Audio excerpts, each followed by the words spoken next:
You know, they say you get the most flack when you're over the target. So when they're flacking away, I'm just, bring it on because that lets me know that I'm doing my job. There you go. Karen Straughan, girl writes, what? What? Right? I write that. That. Welcome back to the Gnostic Media podcast for your second visit. And it's great to have you back. I'm so excited to have you here. This is such an ongoing issue, and it's so painful for half of the population. And it's so great to have women like you out there who are really just charging away at this topic. Because, I mean, even just watching your presentation from your March lecture. Whatever lecture you did, the feminism and socialist panties or something like that. I mean, just even watching that, it's just so hard. Your work is the hardest topic that I think I've ever dealt with of any subject, and I've dealt with some pretty tough subjects. It So, it is. Karen, welcome back. Uh, Thank you very much for having me. It is a hard subject because there's been a real. I mean, there's a real tendency to equate feminism, which is an ideology, with women, which is a demographic of people designated by biology, right, and an accident of birth. And so when you attack feminism, the go-to response is going to be that you're attacking women, and nobody likes that. So. Yeah, and that's exactly right. So, and I know, obviously you were on a couple of years ago, but why don't we start off with the usual stuff? Tell us about yourself, a little bit about your background. I know you're a fiction author. You maybe write a little on the romantic stuff in the past, and how did go from that? And tell us about yourself and how you got into the studying feminism and how long you've been there. Well, okay, I've been in the community, the sort of the men's rights and anti-feminist community for 4 or 5 years now, and I was actually a fiction author. I don't do that anymore. It doesn't really call to me anymore. Writing erotica and romantic fiction and stuff like that. Moderately successful, sort of on the small scale as a small newbie author, but it was actually that community that introduced me to the sort of men's issues and anti-feminist community. We I was on a review site, and a bunch of the ladies there were like, "Let's go over here and make fun of these guys." And so we all went over and we read this blog post. It was a blog post about hard science fiction, and complaining that there just isn't any anymore. There's always a romantic subplot to bring in the female audience or the female readership, and that really a genre that had been created by men and predominantly consumed by men was becoming feminized and the whole bit. And I kind of, you agree, because that is what's tended to happen. And right now in publishing, women are in fiction anyway, in about 80% of the positions of editorial power. But um, it seemed like kind of it's kind of a petty thing to complain about. If you want, this is what I've always said, if you want to read more of this particular genre, buy more of it. If you want to, or produce some of your own, anything, right? The market drives things, and if women are what's needed to drag their boyfriends to the movie theater to see the new Star Trek movie, then they're going to need to put something in there to appeal to those women, right? And it's just the way it is. And but I went and I read some of the other articles because I thought that, this is an interesting article, a little bit kind of complaining about nothing, but let's try some more of the stuff. And they were talking about domestic violence and sexual abuse of boys, and so much of what they were saying and the research that they were citing was reflective of my own reality in a way that feminism and feminist-backed statistics never has been. For instance, I've known more battered men in my lifetime than battered women. So, which is interesting considering that battered men don't generally come out and talk about it. I only knew that they were battered because I heard it or witnessed it. So all of that kind of made me stay. And the more I read, the more I wanted to stay and talk about things and expose these things. And when it comes to men's issues, one of the biggest obstructions in their way is the feminist establishment. You know, they own the discourse on several issues that they have proclaimed are gendered, things like sexual violence and domestic violence and you know, systemic oppression and things like that, right? They claim to own those subjects, and they do, for all intents and purposes, own those subjects, and they have described them as women's issues, when in reality, in a lot of cases, they affect men as much or more. So, and they will go to all kinds of lengths to stop the male perspective from being heard or being taken seriously. So. Why do you think it's so important for them to shut out male perspective entirely and just make it appear that it's only a women's issue? Well, it's a lot to do with ideology. I mean, it's basically they have embraced a worldview, and it's a worldview that dovetails very beautifully with the way people see the world to begin with. I mean, okay, if we're sort of biologically programmed to be horrified by, say, the sight of a woman being beaten, right, by a man, right? So whenever we see that, it just hits our gut and we hate it. Then that's what we see. And so when a feminist comes along and tells us, you know, here's our ideology, here's our belief system, and our belief system says that male violence against women is this huge problem and it needs to be stopped no matter the cost. Well, our gut tells us that that's the truth, because the idea of a man hitting a woman repulses us, right? And so then you have somebody coming along, you know, like this belief system. Let me just cut in for a second. I just want to make the statement here that in the last half hour we've gotten a very large thunderstorm, so please excuse the thunder. And if things do cut out, I hope Karen will reschedule the rest of the show with me. I will, of course. But no, you have a belief system that's sort of built around a narrative of what men and women are like that sort of agrees with our instinctive ways of seeing things in the first place. And anything that threatens that narrative, anything that would cast doubt on it, because it is sort of embraced in the same way as a political ideology or a religious ideology, people take it to heart, people make it part of their identity, right? And then the moment that you come in and say, well, wait a minute, men get sexually assaulted as much as women do. Or, wait a minute, domestic violence happens just as much to men and women do it just as much. It really creates a very unpleasant feeling, I think, in a lot of people, and they will do what they can to not hear that and not have others hear that. All right, and what do you say, let's just get all of this kind of stuff out of the way. What do you say to people who attack anti-feminist with emotional name-calling and all manner of vitriol? I don't generally say a whole lot to them. Occasionally, I've sort of been, you know, sort of take the attitude that, okay, are you done so we can actually start discussing this? Because that's what they're going to do. It's an emotional response, and it's an emotional response based on, you know, hearing something that does not jive with their worldview, and it's the only way. It's the only way that they can respond to what you are saying or the evidence that you've presented, because there's no way that they can refute the evidence in any kind of logical way, right? So I don't really say anything to that other than to just make note of it, right? Especially if it's sexist in any way, because that's supposed to be unfeminist. It's supposed to be unfeminist to call a woman an attention whore just because she disagrees, or to say that she's only talking that way to pander to a man or whatever, right? Like, these are sexist assumptions about women, or she's only saying what a man has told her to say, right?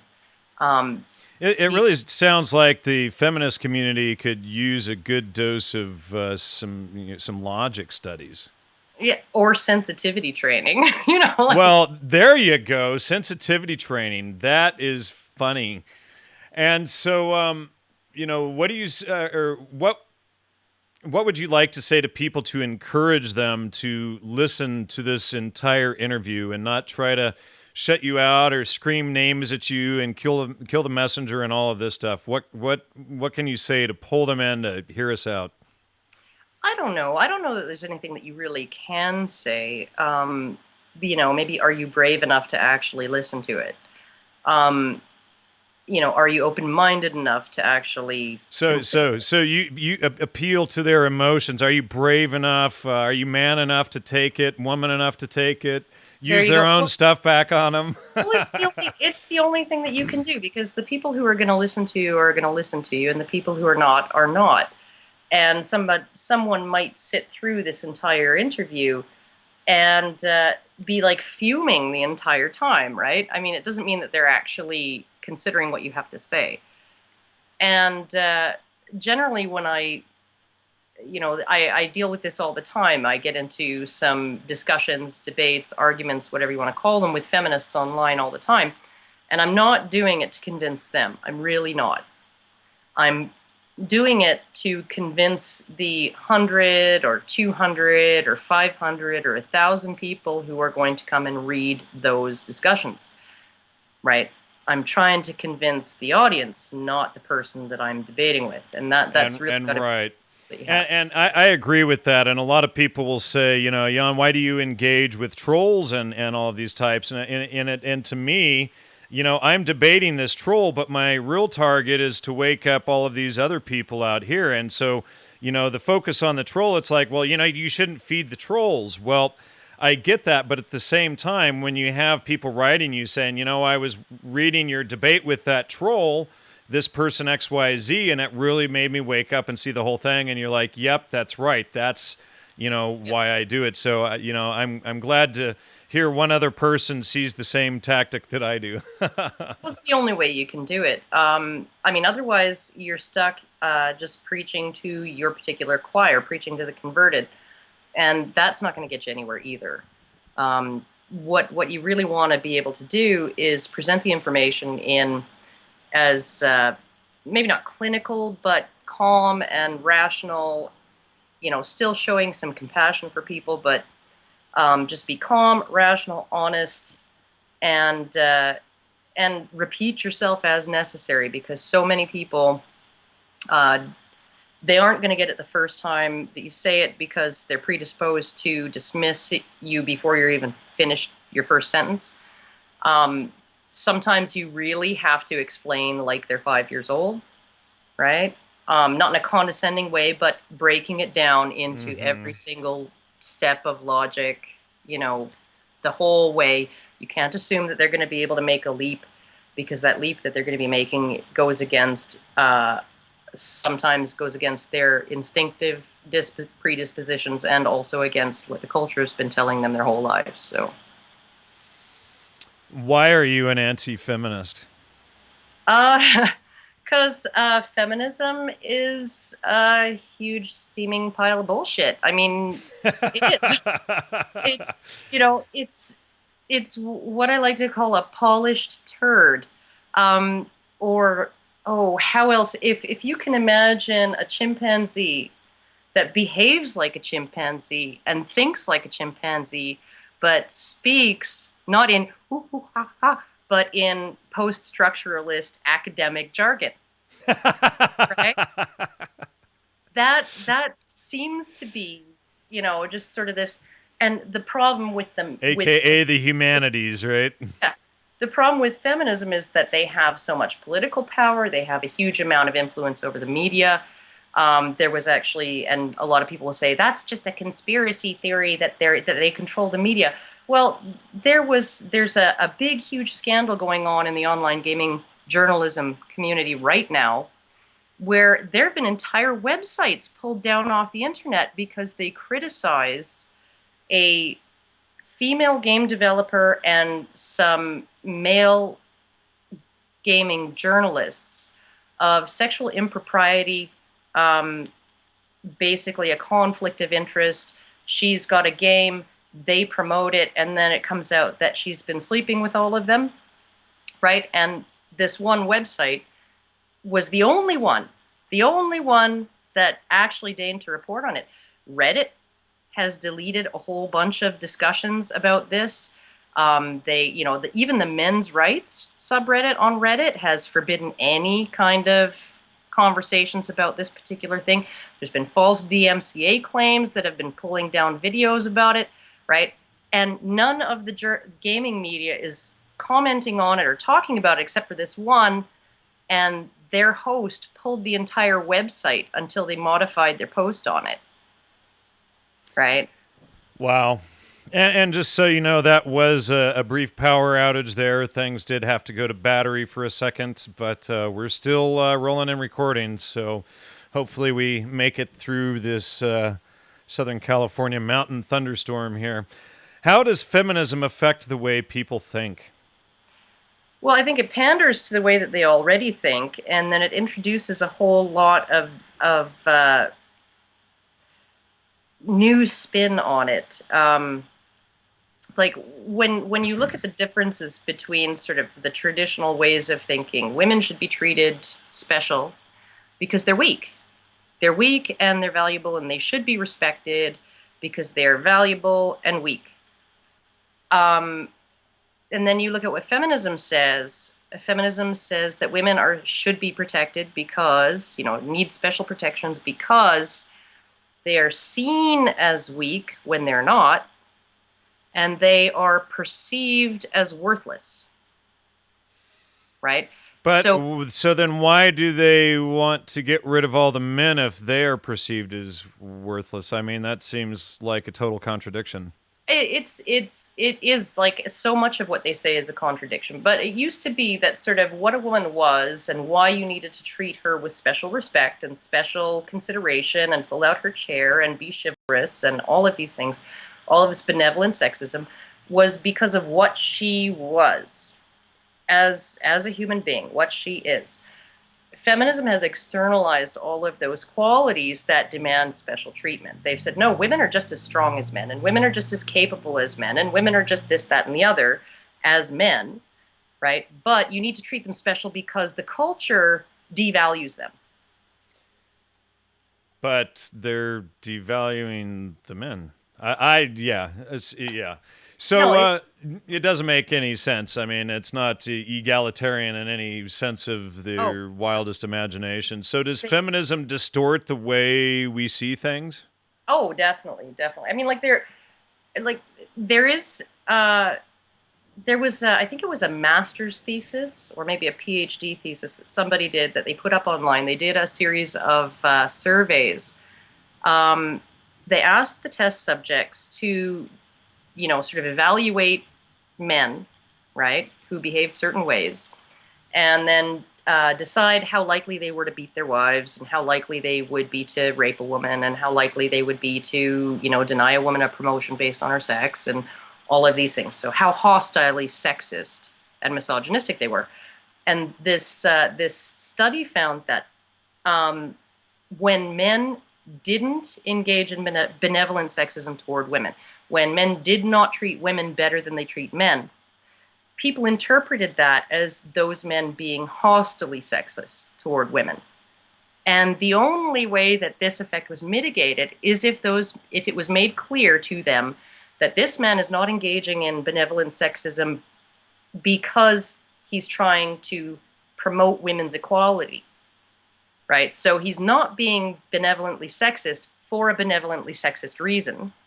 Okay. That mitigated it a little bit, but he was still considered more sexist than the men who engaged in benevolent sexism. And this was across the board. Men and women saw things this way, right? And I don't think that that's an issue with feminism, right? I think that's an issue with us, right? And just how we are. But one of the really horrible things that feminism has done is it has manipulated and exploited this predisposition that we have as human beings in order to convince us that we hate women, right? And that we treat women more poorly than we treat men, right? It has it's basically like the Egyptian woman in the blue bra, right? And I don't know if you saw that video, but the UN was up in arms about it. Worldwide, Western media went crazy. This was a couple of years ago. Um, and the women of Egypt finally got off their asses and came out of their houses, out of the safety of their houses, and marched the streets in protest, right? Chanting, "Drag me, strip me, my brother's blood will cover me." As in, we're going to sacrifice our brothers' lives to avenge what happened to this one woman. And what happened to this one woman was, it was described as a female Egyptian protester stripped and beaten by Egyptian police. But what actually happened, if you watch the video, is she was being beaten just like a guy about 10 feet away from her. And then her garment fell open, revealing this blue bra. And as soon as they noticed that there was actually a woman under there, because it's quite common for men to wear burqas and get up to all kinds of mischief in places like that, because they're immune to violence. They're not, more immune to violence than men are.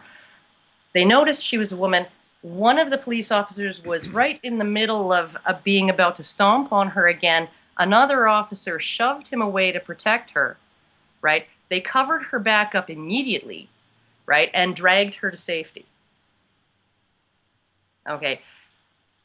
This was considered to be violence that was targeting women, that now they're worried that the Egyptian police are targeting female protesters specifically. All of this stuff, the entire world. Even though other male protesters were being beaten 10 feet away and no attention was given to them. As they're dragging her to safety, this guy's head is still getting stomped on, right? And that one incident with that protester was considered to be so sexist against women, right? I mean, but this is the way, and the Egyptians, the patriarchal Egyptians felt the exact same way about it as the UN and the Western media and everybody else, right? I mean, and so because this one woman got treated the way thousands of men were treated, right? That means that everybody hates women and everybody's violent toward women, and we think violence against women is okay, and that's what feminism has done. It has played on our instincts to be revolted by that kind of treatment of women to convince us that we're all misogynists, just because it happens at all. Are women who are anti-feminist women haters, are you a woman hater, Karen? Sure. Yeah, no. I tend to see women as human beings, just the way I see men as human beings, and I hate some of them, and I really like and adore some of them, just as I feel about men, right?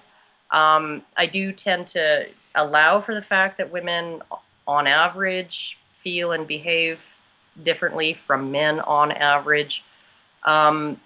I don't think that that's misogyny, acknowledging that certain behaviors are typical of women and certain behaviors are typical of men. Certainly no more misogynistic than it would be misandristic, right? So, are feminism and socialism related, and how are they related, or are they actually the same? I guess it depends on what kind of feminism you're talking about. As Naomi Wolf told me not that long ago, there are a million different kinds of feminism and a million different ways to be feminist. But establishment feminism does tend to be extremely socialist, extremely Marxist. It employs a model of society and human interaction that takes the bourgeoisie proletariat model and just repurposes it for gender, where men are the bourgeoisie and women are the proletariat. And sort of men have this kind of uniform blanket privilege, and women are sort of uniformly and universally oppressed. So in that sense of class warfare, which is absolutely an absurd way to look at men and women, because middle class men, the women in their lives are going to be middle class, right? Bourgeoisie men, the women in their lives are going to be bourgeois, right? They're going to be upper class. So I mean, it's a ridiculous way to look at gender. It may have some value when it comes to class or race, but as far as men and women, it just cannot apply. But somehow the academic establishment has really bought into it, and yes, there are some extremely close ties with I think it was Catherine McKinnon who said that socialism, communism, and feminism are one and the same. That feminism is communism, and a communist society is a feminist society. And we'll return to this theme as we progress through the show here. And I want to say, part of the reason why I had you on is I did an interview this week with one show where he had already seen the work, seen the citations to your work, and had been suggested to study the work and didn't, and then proceeded to try to create an argument during the middle of this interview regarding feminism and everything without any understanding of it. And it was a guy on top of that. Oh, and, yeah. And then Vice magazine this last week published this hideous piece that fully recommends communist policies to get rid of 90% of the men. So we'll return to that as we go through here. So what do you have to say to men who consider themselves feminist and that women need to be better represented in, world whatever? One of the biggest differences between men and women is that, and there's some pretty solid sort of evolutionary reasons why this would be the case, is women have a mechanism, a psychological mechanism that allows them to sort of automatically side with other women if all other things are equal. Like just siding with the abstract concept of woman or the every woman, they will tend to have a better attitude, like that idea more, the whole bit, right? In fact, in the experiments, women sided with women 4 out of 4 times. Men sided with women 3 out of 4 times, right? They not only don't have a mechanism to bolster automatic preference for their own gender, but they have a strong bias toward women. And that makes sense when you think that through a lot of our evolutionary history, men were busy bashing each other over the head to protect their women. Right. Right? I mean, that would have been psychologically a completely impossible role. It would have been a psychologically breaking type of role if men automatically had just this affinity for other men based only on gender. So, of course, they're not going to have that. And feminism and traditionalism and all kinds of other ways for the genders to interrelate really take advantage of that. But so I would say that to them, right? You are your psychology, and the one of the reasons that you're siding with feminism is because it's women in the abstract, or that's what it represents to you. And another one is the ways men compete with other men. You may say, well, it's not all sexual, but in a sexually reproducing species, the ultimate goal is to have sex. And so even if you're not consciously seeking sex, a lot of what men and women do that doesn't even have, like just having breakfast in the morning is technically sex-seeking behavior because you're trying to stay alive long enough to have sex and reproduce, right? Really, that's all it is. Every single thing that we are, every instinct we have, all of these autonomic functions, all of that, they're the product of the people who had sex. And the people who didn't have those things probably didn't have sex. They didn't live long enough, or they screwed up and couldn't find a mate, or whatever, right? So even though the goal, it's not a conscious goal, it's how we are is the product of who had sex and who didn't, right? There is this sort of concept of the one good man. And we talk about it at length, and you can sort of see it. There was an image that a friend of mine found of, I think it was a sea lion, a male sea lion, and he's like got his head tipped back on the beach, and he's basking in the sun, and he's got about 6 smaller females all kind of leaning up against him and gazing at him adoringly. And then she interposed that with a picture of Obama signing the Lilly Ledbetter Act, surrounded behind him with all of these beaming women gazing down on him adoringly. And it was just the most beautiful comparison, right? I am the one good man. All of those men over there, they're bad men. And I'm not even saying that these male feminists are doing this consciously to seek sexual opportunities or doing it for female approval. But there's a reason why there's a disposition for men to act that way. And that reason is because for many men, it resulted in sexual opportunities that they would not have otherwise had through history. Betas getting beta sex, basically, right? Yeah, it really is. I mean, like when you, even when you look at, well, I hate the term beta. Well, sure. I mean, it's a Huxleyan type term, but it is quite fitting, you know. I look at the way baboons act and macaques and chimpanzees, right? I mean, they are tournament species. They have a dominant male. He has a harem, but they also live in big groups that have multiple harems and lots of subordinate males that aren't attached to any females, right? And what tends to happen in these kinds of species is something called consortship. And consortship is when a subordinate male takes a fancy to a female, and yes, she's attached to a dominant male, and she sort of belongs to his harem, but this guy really likes her, and he really wants to just be nice to her, and so he plays with her kids, and he shares his food with her kids, and he looks after them while she goes foraging, and he shares his food with her, and they all groom each other and everything, and she rewards him with sex. And in order to keep him coming back, and the dominant male doesn't mind because among chimpanzees, it's very obvious when the female is going to be giving out reproductive opportunities rather than just recreational sex. And so it's not until she's in estrus that he starts to mate guard and put the kibosh on all of this, all of these shenanigans, right? But the female gives this guy sex, and sometimes she will do some really devious things in order to actually give that nice guy who's being so good to her a reproductive opportunity, right? She will sort of manipulate, trick the dominant male. He's mate guarding her. He's following her around, won't let her out of his sight, right? She'll walk him back and forth in front of another dominant male in the group playing "Let's you and him fight."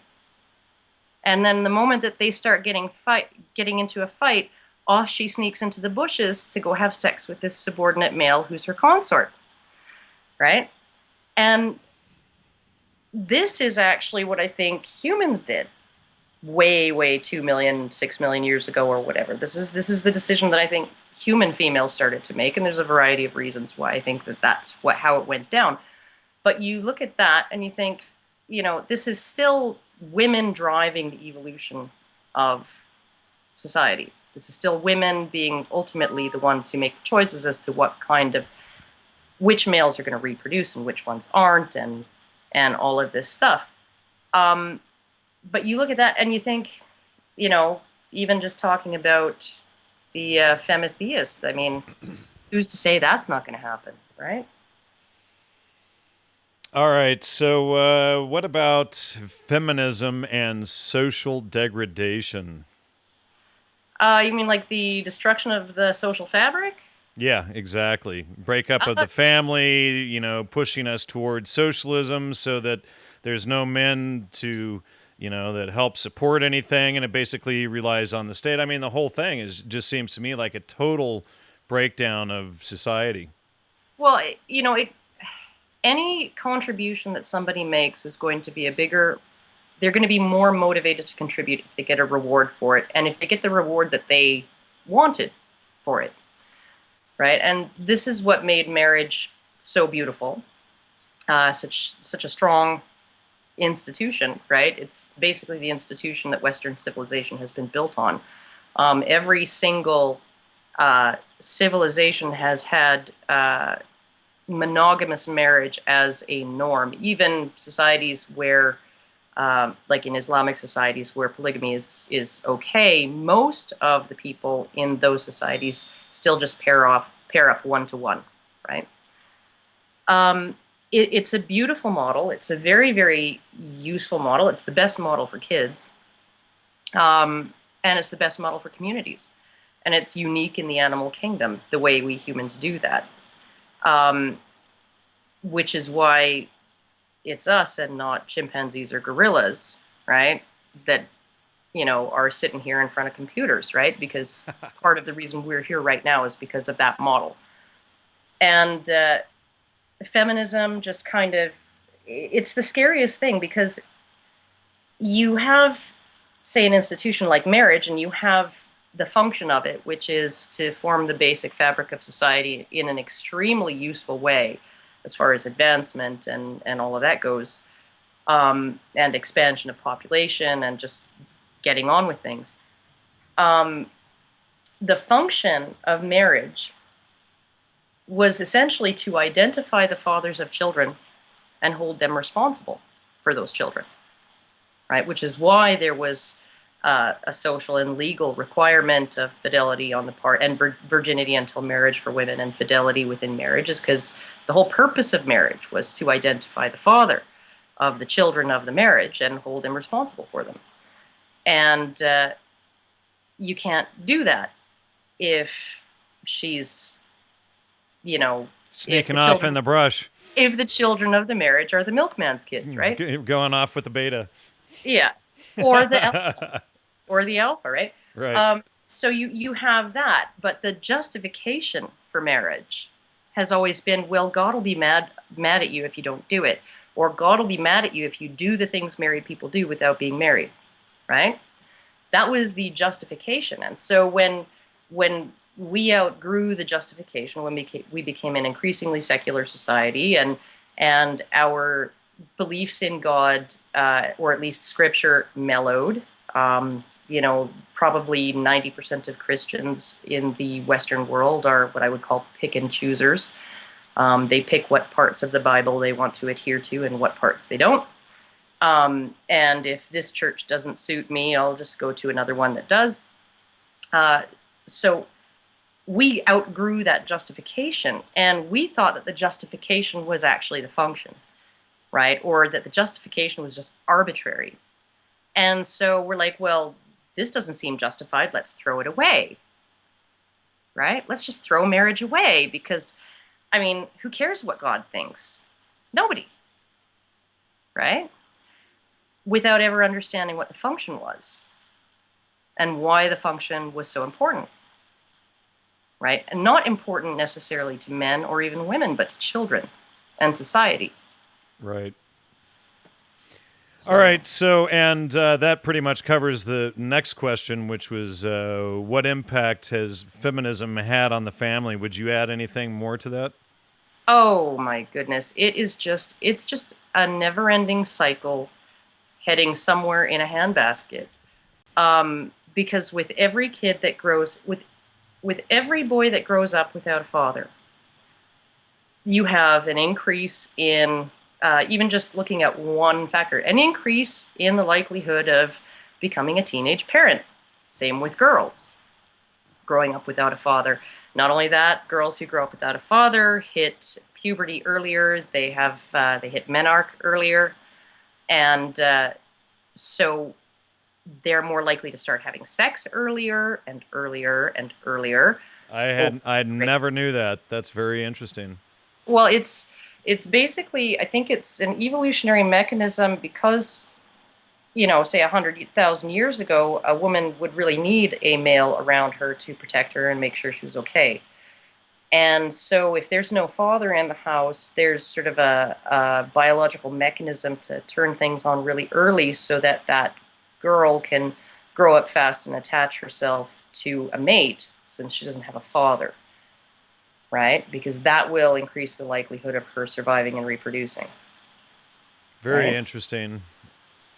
So what impact has feminism had on legal rights, custody, etc.? Oh, it's had a huge, huge impact. one of the things that I talk about a lot, because feminists often will say, the presumption of mother custody after divorce is a patriarchal norm. No, under patriarchy, the father got the kids because the father was 100% financially responsible for them. Even when he was married, he was 100% financially responsible for the entire family, legally. He could be put in jail if he shirked his duty in that way. If he was egregious about it, if he dressed himself in silk and dressed his wife and kids in sackcloth, he could be charged with a crime of abandonment. And so that's why men got the kids. Now, in the mid to late 1800s, a British woman named Caroline Norton decided that the happiness of women was not served by this. And this is something that you see in the Declaration of Sentiments as well, that custody arrangements and the rules of divorce do nothing to fulfill or to consider women's happiness. So they weren't talking about what was fair, or women's responsibilities, or women's duties, or women's capabilities, or ability to be responsible. They were talking about women's happiness. And Caroline Norton decided that this situation should change, and first started in England the Tender Years Doctrine. Some British lawmakers decided that it made sense that children under the age of about 8, which would have been when children would usually go to work, some form of work, right? Children up to about age 8 belonged with their mothers after divorce. Unfortunately, the entire bill still went to the father, right? He was still considered 100% financially responsible unless his wife had divorced him, abandoned the family, or divorced him without cause, or she had caused the divorce, she was at fault. So that was a feminist innovation, presumptive mother custody, and that they still blame on patriarchy. And even now, I mean, there have been all kinds of bills. There was one just recently in Canada at the federal level, and there have been other ones in Michigan and all over the place down in the States, shared custody bills. And the National Organization for Women and all kinds of other feminist groups routinely, they just blanket oppose any bill proposing shared parenting after divorce, a rebuttable presumption of shared parenting. Shared parenting if either parent wants it and neither is unfit, right? They have routinely lobbied against those changes. They've blocked that legislation. In Michigan, there was a bill that passed the first house, the lower house, in, I think, 2006. And feminist groups convinced the entire female membership of the House of Representatives to walk out on the vote. When it came time to vote the bill, they couldn't make their quorum, and the bill died at that point. Right? They just refused to vote on it, knowing that there were enough of them that it would stop it in its tracks. So now, if it's a patriarchal, male-dominated society, how are there enough women in there that would be able to walk out and stop it in its tracks? Oh, I don't know. I don't know how big their quorum is. I don't know what percentage of members need to vote for a vote to be considered legitimate.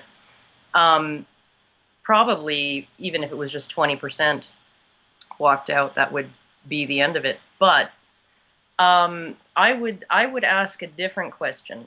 I would ask the question, how can it be a patriarchal, male-dominated society when Susan B. Anthony in 1949 said in an address to a temperance dinner, said that it is commonly acknowledged that our sex, women, form and decide the moral and social values of the culture, right? And if every woman showed her disapproval, right, for that hideous, brew, that horrible drink, right, men would just stop drinking. right? There would be no man who could call himself a gentleman who would show up to a party after having imbibed the drink, right? Right. I mean, this is a huge thing.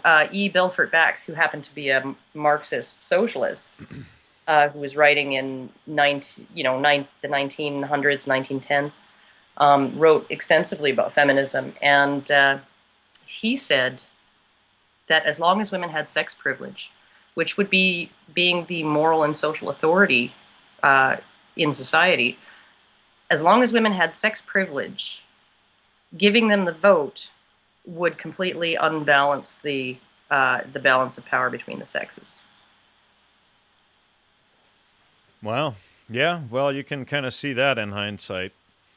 Yeah, just a little bit. I mean, I'm not saying that women shouldn't have the vote, but there does not seem to be any kind of acknowledgement. Well, and then there's also, of course, that the half of society that didn't vote couldn't also be taxed because there was no taxation without representation. So it was also a way to further get them into the factories. And then if they're in that position, then they're paying a tax. Women's income was taxed prior to women's suffrage. It was.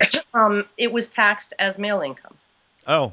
Right, wow. Because under coverture, he was 100% responsible for the family, but every family member, their income was considered his income to administer. Right? Interesting. So her income, he would have been paid by him, as family income, right? But in anywhere between 1850 and 1920, depending on where you go, women won the right to be considered femme sole within marriage, rather than femme covert.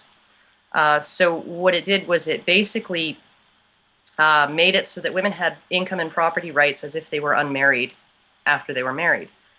So they owned their income and property as individuals, but they were still entitled to their husband's financial support, and there was no way to legally absolve him of that obligation. So you literally had a situation where a woman, where what's mine is mine and what's yours is ours, legally. And not only was her income her own to do with as she pleased, and her husband and children had no right or claim to it, but he was responsible to pay the taxes on that income still. And so if he could not afford to pay those taxes and she refused to, he would be the one to go to prison. And before we started recording, you had mentioned in Japan, the so-called patriarchal society, but the men have to give their checks over to the women, and then the women give them a weekly allowance. Yeah, it's hilarious. And I was reading an article in I forget whether it was a Japanese paper or it was like a sort of an English speaking article writing about Japanese culture. But there was just this sort of uproar when the economy started to slow down in Japan for various reasons, one of which is grass-eating men, herbivores, men who aren't interested in being, cogs for the economy, and meat for the grinder. They just I just want to play video games and do my hair. It's seriously like something like 60% of men under... We call them like metrosexuals. Yeah, 60% of men under 30 in Japan have no interest in dating, getting married, or having a full-time job, right? They just don't. And so you see this article about how the economy is slowing down, and because of this, money's getting really tight, and these men are having their allowances curtailed, sometimes cut off altogether by their wives. And they're so upset. They're complaining, like, this is my paycheck. I go out and earn this money. And now she's telling me that instead of $50 a week to spend on lunches, I can only have 25. Like, what is going on, right? I feel like I'm being, I feel emasculated, right? And the women are they don't care. All right. It's right.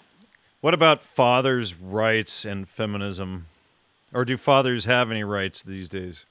One of the most interesting innovations of feminism is it has completely altered the way we describe families in a lot of contexts. In the UK, the phrase women and their children is the new definition of the family unit. And Harriet Harman, who was at the time the British Equalities Minister, basically she was quoted as saying that there's no evidence that men are necessary to that fathers are necessary to social cohesion, or that there's any benefit from having them in families. And women and their children, again, in Australia, they have a new sort of federal domestic violence program and legislation that is called the Plan to Protect Women and Their Children, or something like that, prevent violence against women and their children. So the entire family unit is being redefined as women and their children, which is kind of scary, because in all of the primate societies where that is really the family unit, women and their children, they're all still sleeping in trees, right? Right. Well, and obviously, if the men aren't in the family, then the state steps in and then assumes the role of what the parents would normally handle. So then it goes back to this whole issue of socialism. Yeah, well, one of the most frustrating things too is that, when it comes to investment in children, the child's father, the child's biological father, is generally a heavy investor, right? Much more heavily invested in that child, especially if he is a beta male, if you want to use that terminology. If he's somebody who doesn't have a whole bunch of sexual opportunities. I'm pretty sure Genghis Khan didn't devote as much time reading bedtime stories to every one of his 1,000 children as the average guy who's probably only going to be able to have 3 or 4 kids at most. He's going to invest more in each and every one, right, than he would if he had 100. And men are actually, they've been shown to invest more heavily in children who physically resemble them, right? Certainty of paternity is not just a conscious sort of concern for men. It's an evolutionary mechanism that they want to know that that's their child, at least on some level. And when you look at daycare workers and teachers and all of these unrelated individuals, right, it just doesn't hold a candle. And especially when it comes to stepfathers. Stepfathers are, in order of the rates of abuse and neglect of children, you have biological mothers, and then you have stepfathers, and at the very bottom you have biological fathers. As far as abuse on children. As far as abusing their children, yeah. Biological fathers are the least likely. And biological mothers are the most likely to abuse the children. Yeah, it depends on how you define abuse, right? Well, psychological, physical, all of the above is still, Yeah, some people like to not count neglect in that, and I can sort of see, because you sort of think that abuse should something that's considered abuse should be intentional, right? And neglect doesn't, just the word itself doesn't seem like it's intentional. But in some cases, you have an issue with a woman who uses targeted neglect, right, where she has one child out of maybe 3 who is disfavored, and she takes fine care of her other 2 children and neglects the third for whatever reason. He looks like her ex or something like that, right? So neglect can actually be a targeted form of abuse as well. And when you include neglect, women are at the top of the heap. So, boy, you don't hear that every day. And so, well, any day. What are the facts of women and violence in straight relationships? Oh, they're just as violent, if not more. Like they don't do as much damage. But some of the biggest surveys out there, I think the CDC, their National Intimate Partner and Sexual Violence Survey found that men were slightly more likely to be abusive. But one of the questions they didn't bother asking was about threatening with a weapon or attacking with a weapon, right? With a gun or a knife or whatever. And women tend to score higher as perpetrators with that than men. Things like beating up, men are more likely to do. Things like stabbing somebody, women are more likely to do. And a lot of the domestic violence surveys don't take into account, attacking with weapons and things like that. Women tend to be more likely to engage in coercive control of a partner, and the really horrible thing is that coercive control of a partner is the entire basis of the feminist theory of domestic violence that pins the entire thing on men. They say that it's sort of a microcosmic reflection of patriarchal norms where men are dominant and women are subordinate, and men control women, and therefore coercive control of a partner is a male behavior, right? And it's common, but it's unacceptable, but it's common. And when you actually go in and you look at unbiased statistics, the kind of where they ask the same questions of men and women about both their perpetration and their partner's perpetration, you find that women are more likely to engage in coercive control, and reproductive coercion is another one. Like you would think, and the cases where a man pokes holes in condoms to try and get his girlfriend pregnant against her will, they make the news.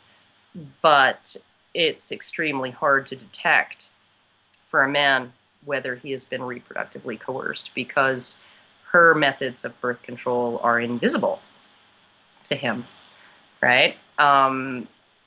She can say she's taking the pill and he believes her, and she's flushing him down the toilet instead.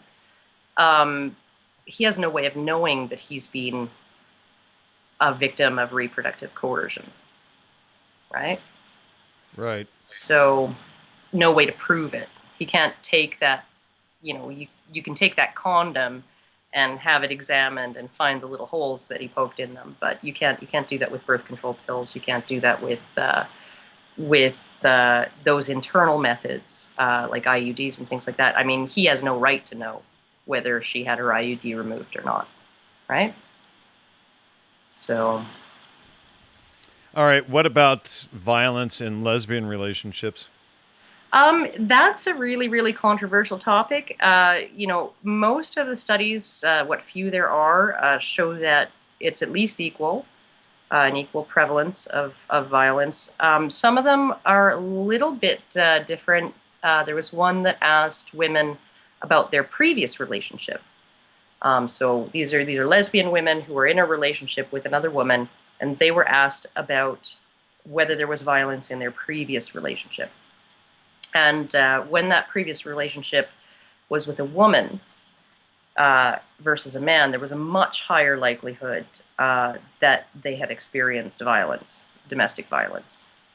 So, it's at least as much, if not more, violence in lesbian relationships than in heterosexual ones. So. And why don't feminists discuss how violence is higher in lesbian relationships when they tout all of this, men are the cause of the problems. If they're two lesbians, then the violence rates go dramatically up. Why would they not discuss that? Because it threatens their ideology. It threatens their worldview. I mean, I was sitting in 2012, I was sitting at the National Organization for Women conference in just outside of Baltimore.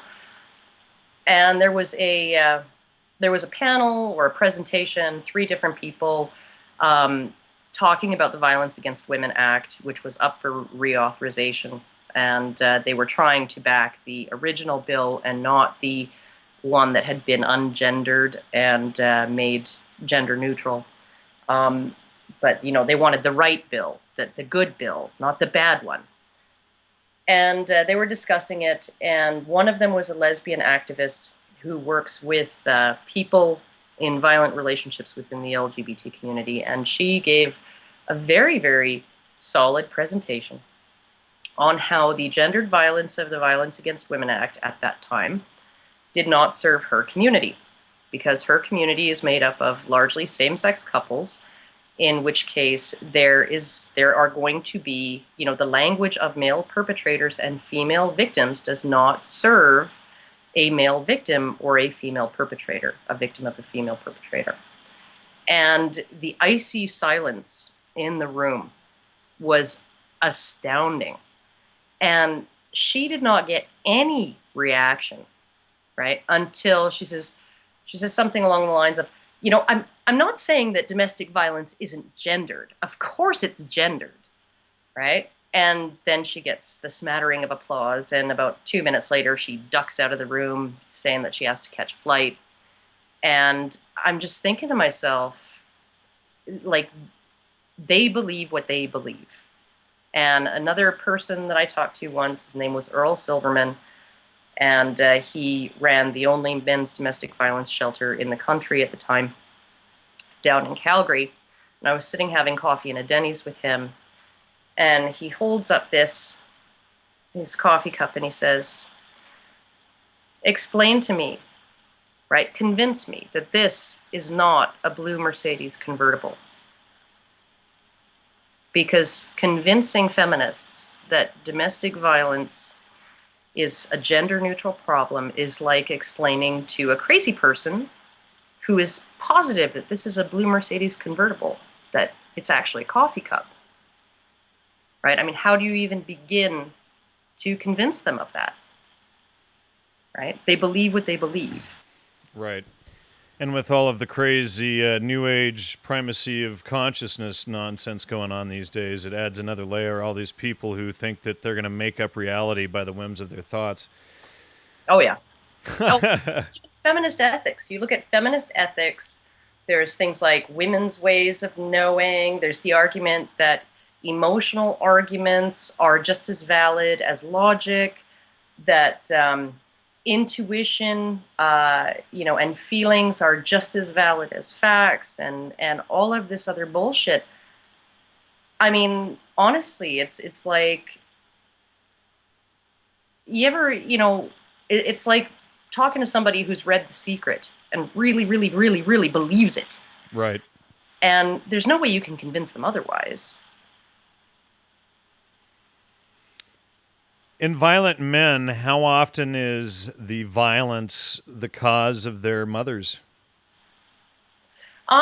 There's some question as to how often. You look at someone like Anders Breivik, right? Who had a well-documented case from the age of, 2, 3, 4 years old. He and his mother spent time in a psychiatric facility having their relationship examined, at which point it was recommended by social workers to remove him from her care before further psychopathology developed, and he was left with her. I think his dad at that point launched a second custody battle and lost. The judge kept Breivik with his mother, who sexually abused him and beat him and went from "I love you, I adore you" to smacking him around and saying, "I wish you'd never been born," right? There is definitely something to Senator Ann Cools and her comment that behind every abusive man is an abusive mother, right? But I don't think that being abused as a child is a recipe for certain, Right. Obviously, there's always, people can wake up and realize what happened to him and stop it on a dime. It's like, Stefan Molyneux has done very extensive shows on, violence in the home and child abuse, etc. Oh, definitely. It's definitely a factor. It's a very large factor, depending on what studies you read and what the sample population was. You're looking at 60 to 80% of men who are convicted of raping women were abused or sexually abused by a woman during childhood. You look at all of those statistics and you think... And shouldn't we consider, how much violence came from the mother whenever we're considering violence in men? I mean, obviously, chances are, especially from the 60s forward, there were so many single moms raising the kids that, the violence could go directly to the mother. It definitely, just like I said, Anders Breivik was raised by a single mother who Right. abused him, right? And abused him egregiously. So I mean, there is absolutely something to be said for that. But what we do in our culture, what we do, I think, what every culture does, essentially, is the buck stops with the man, Right. and it doesn't stop with his motivations or his emotional state, or it stops with his actions, right? And so there's never an examination of, like Bill Burr said in one of his stand-up bits, when two people come to that, Rihanna and Chris Brown in that car, right? That when that happened, she wasn't suggesting, oh, Baskin Robbins, want to stop for ice cream right before that happened, right? They were maybe having some epic end of the relationship fight where she's screaming all kinds of fucked up shit at him, and he responds in kind, with violence, right? There's never any examination of what led up to it.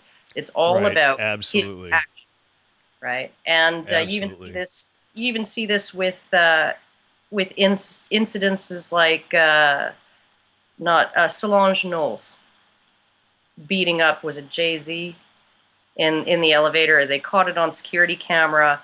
Beyonce was standing right there and didn't do anything, and he just stood there with his hands like this and took it, because if he had laid a finger on her, right, he would have been the bad guy. He would have been the attacker at that point.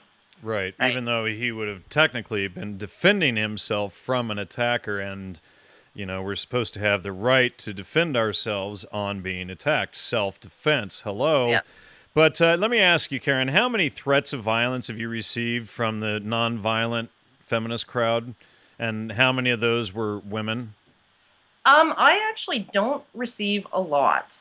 You have I don't received receive a some, lot though? of actual messages from feminists. I've gotten the odd. I got a whole pile of rape threats, just like bam, bam, bam, bam, bam, in my inbox over the course of about 10 minutes, one day, and just absolutely poorly spelled, very bad grammar. I'm coming to rape you. I just masturbated. Now I'm coming to do the real thing, and I'm sitting there going, well, crap. So how much of this is Like, men versus women doing oh, this sort of thing? I'm pretty sure that was a guy.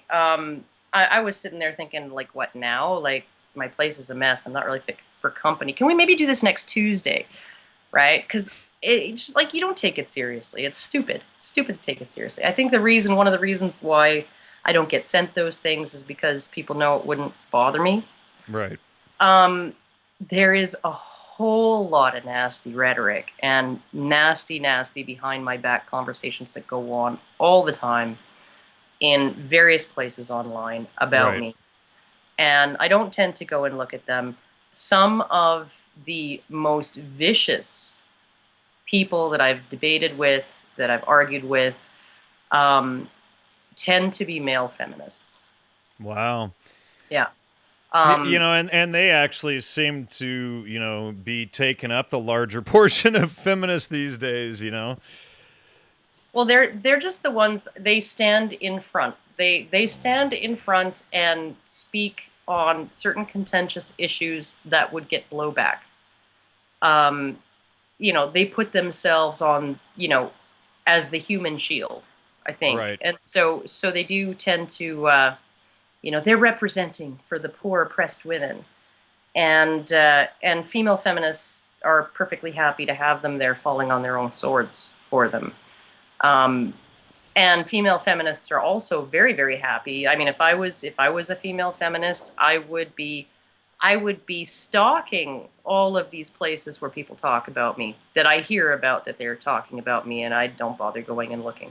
And I would be posting quotes, and I would have a blog page dedicated to all the hate I get, and I would describe it as harassment, right? And all of this stuff, even though none of the people saying those things drew my attention to it, right? So how can they be harassing me if they're just talking about me somewhere else? You don't get gang stalking, online trolls and gang stalking and that sort of Well, stuff. I have a few. I have a couple of very, very mentally disturbed feminists who comment not just on every video that I make or blog post that I do, but anywhere that I comment. Sure. They're subscribed to my feeds, my Twitter feed or whatever, and so they follow me around, and then they make really nasty. That actually sounds like paid trolls to me, and there is a lot of that online as well. And I get these I gang know. stalkers that are behind every single little thing that happens, on the internet. Any little scandal that they can come up with or create about me, there's always the same core group, and it's always them, and they all have very questionable backgrounds. Let me ask you this though. Feminism claims that it's an aggressive, warmongering, male-dominated society, and that all the leaders are men who cause all of these wars, etc. Is that true?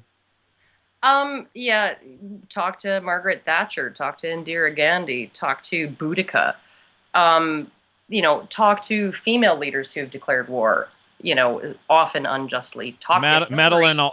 Albright, who Yeah. blew the hell out of Yugoslavia.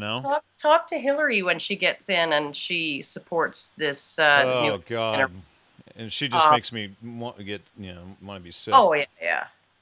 I just that the idea of her getting in just, yeah, it makes me hurt for humanity. But no, anybody who's in a position of power is uh, going to be willing to use military force to protect their interests or the interests of the country as they perceive them. Um, this is just what people in power do. And as far as I remember, Canada is under a queen. Yes, and it's a queen who was the head of state in England during the Falklands and during the British action in Afghanistan and all these other things too, right? So it's not just men then. So women in power will equally commit these crimes. So like, if we go through history, oh geez, now it's slipping my mind. What's her name? Oh, it's like right there on the tip of my tongue. Geez. Isabella? No, the one in Egypt, Oh, Cleopatra. Cleopatra. It's like right there, it just couldn't make it out, and all the way forward. I mean, they've all been involved in wars and all of this stuff. Isabella, wasn't she like behind huge slaughters of people and the Sure. Inquisition and it's just you look at that, just freaking read up on Elizabeth Bathory if you want to find out what women in power will do when they're crazy. To say it's not the gender of the person in power, that it does affect in certain respects. The gender of the person in power will have an effect on certain things. I don't think that it has a whole lot of effect on the willingness to go to war. You will find probably that just as many female voters as male voters got behind the weapons of mass destruction lie. And correct me if I'm wrong, but didn't the women fight to be able to get themselves into the army so that they could be in the ditches with guns helping to kill people? Yeah, but on the other hand, you won't find any feminist backlash against women who, after being deployed to a combat zone, break the law by becoming pregnant. Right? If you get a sunburn as a male soldier, if you allow yourself to get a sunburn and it affects your ability to do your job as a piece of property owned by the government, right? You can be arrested for damaging government property. Wow, I did not know that. But if you are a woman and you get pregnant to avoid being deployed, you just get shipped back home. You don't even lose your job. Wow. So is it true that feminists see a glass ceiling and that and not the glass cellar when it comes to men and so-called patriarchal society? Well, sorta. They're starting to acknowledge the glass cellar. The glass ceiling is considered to be male privilege and patriarchal oppression of women. And the glass cellar is considered to be patriarchy hurts men too. And so it still all boils down to men are to blame, right? Or Yeah. the fact that we live in a society where men end up in more positions of power, that's what's to blame. And it may well be that the system is to blame But for don't these women things. also often raise families and have children? So then men would tend to often be in those kind of positions of power. Isn't that sort of a logical? It's ridiculous. It's ridiculous. It takes it, like I said earlier, to take that sort of bourgeois proletariat model and apply it to class. That's doable, right? Or Let me ask you that's something, Karen. right? Let me ask you though: is it possible that there is a whole other cause behind all of the wars and the violence? I mean, if you look at it, we get elites, and then they put all the boys in the ditches, and then they have the women manufacture guns that they give the boys, and Well, then the boys are ordered to kill each other. So I mean, isn't that well, eugenics? here's the. I don't know that it's eugenics. No. It is in the sense that it's tribe against tribe, right? And Well, but I mean, it's the elites who are pulling the strings of both sides, and often they fund both sides. yeah. Well, what one of the things, because I'm not really that interested in what the elites do or what their reasons for doing it are. Right. I'm more concerned with what makes us so susceptible to believing them. Right? Um, like I want to find out the sort of overall sort of low level under the radar social and psychological dynamics at work that lead us to be willing to do those things and put up with them and believe them, right? But one of the most interesting things, because when you talk about putting the boys in the trenches, one of the most common themes in propaganda when it comes to any kind of intertribal conflict.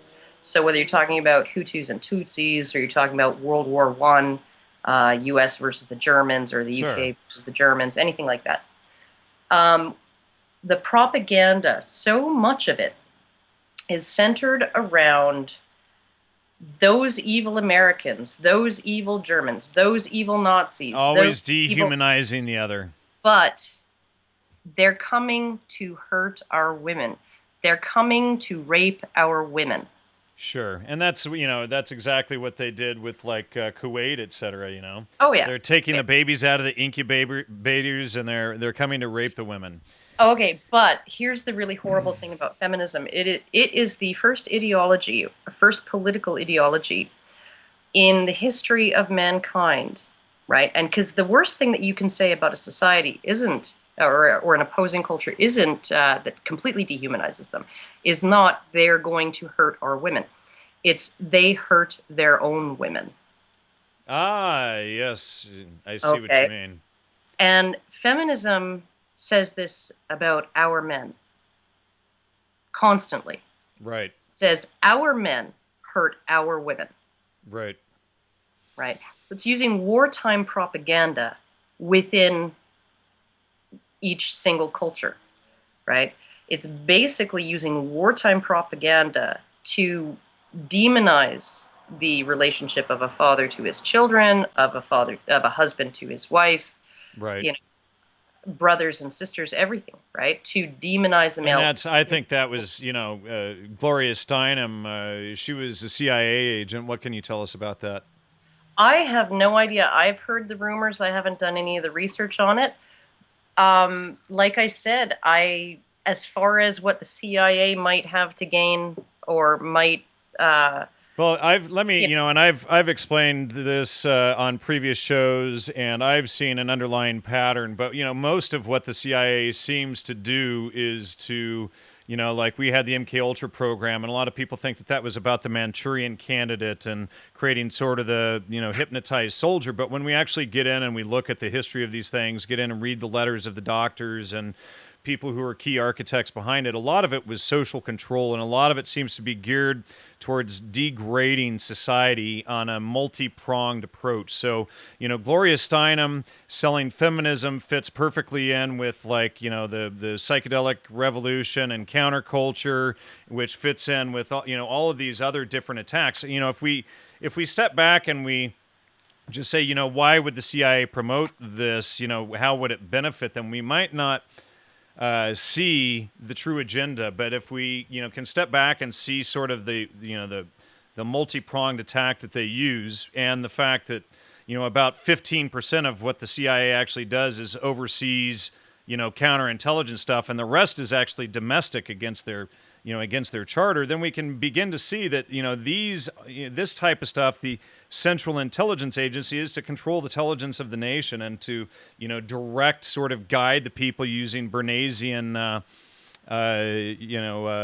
public relations and social relations tactics.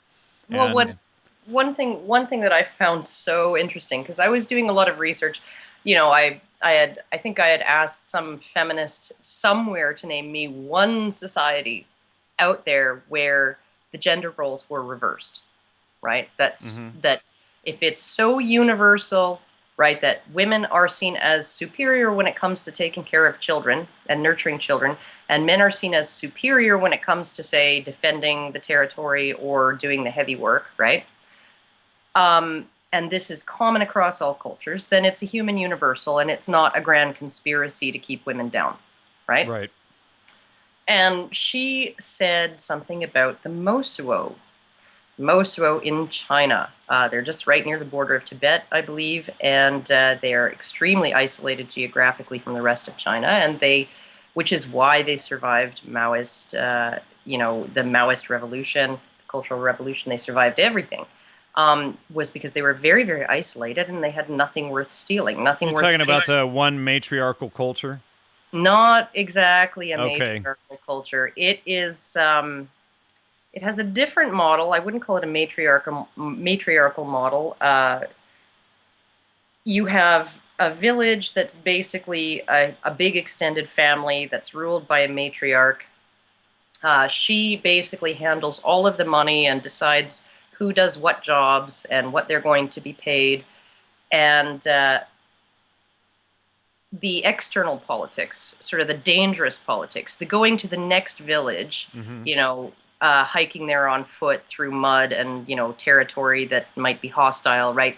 To get there and maybe sit down with some hostiles and negotiate a treaty. That's what men do. That's their role in politics, right? But the internal politics of each village is led by the matriarch. They don't get married.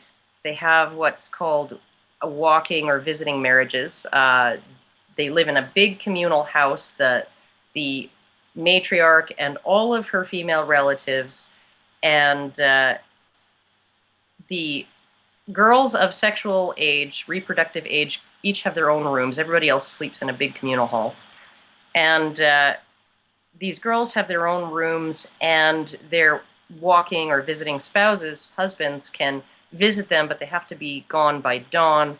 And they sometimes give gifts to the children that these women have, but they have no responsibility. They're raised by the brothers and uncles, etc., yes. instead of the paternal.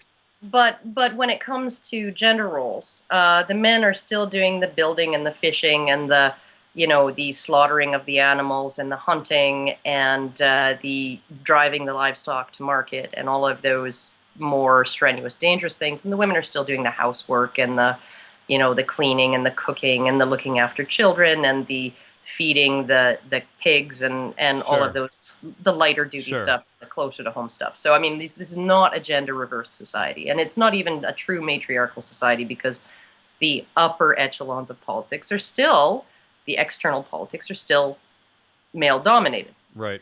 Because they're dangerous.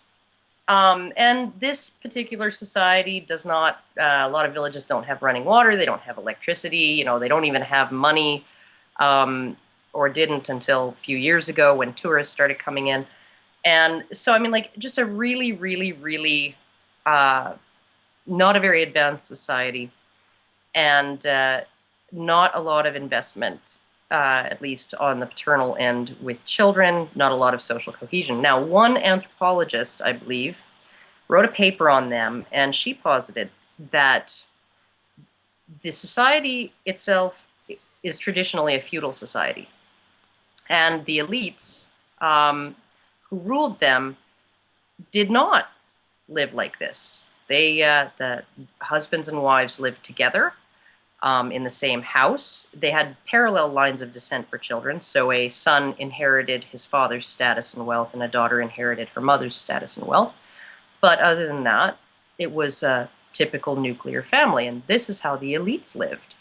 And this matriarchal bullshit was a system that the elites kind of imposed. Created, yeah. She posited that they imposed it on the serfs in order to keep their social fabric weak, so that they would not be able to defy that little part is always omitted.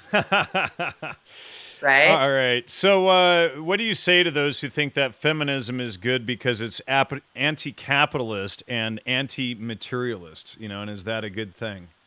Well, anti-capitalist, I don't know. Honestly. Well, I mean, didn't when people say, feminism is good because, it's socialist and anti-capitalist, I got to think, well, what about the Bolsheviks and the Soviet Revolution? They killed 60 to 150 million people.